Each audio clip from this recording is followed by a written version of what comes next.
अथ महालक्ष्म्याष्टकं स्तोत्रम्।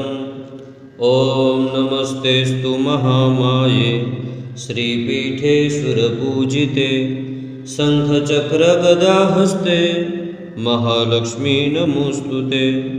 नमस्ते गरुडारूढे कोलासुरभयङ्करी सर्वपापहरे देवी महालक्ष्मी नमोऽस्तुते।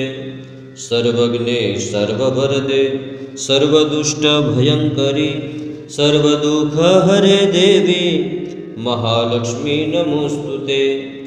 सिद्धिबुद्धिप्रदे देवी भुक्तिमुक्तिप्रदायिनी मन्त्रपूते सदा देवी महालक्ष्मी नमोऽस्तुते।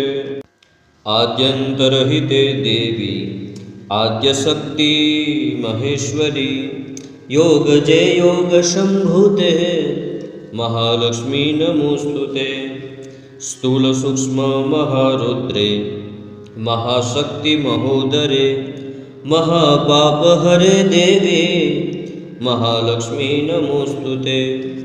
पद्मासनस्थिते देवी परब्रह्मस्वरूपिणी परमेशे जगन्मातर महालक्ष्मी नमोऽस्तुते।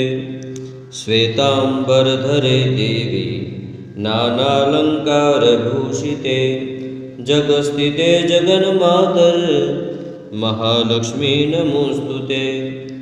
महालक्ष्म्याष्टकं स्तोत्रं यः पठेत् भक्तिमान् नरः सर्वसिद्धिमवाप्नोति राज्यमाप्नोति सर्वदा। एककालं पठेन्नित्यं महापापविनाशनं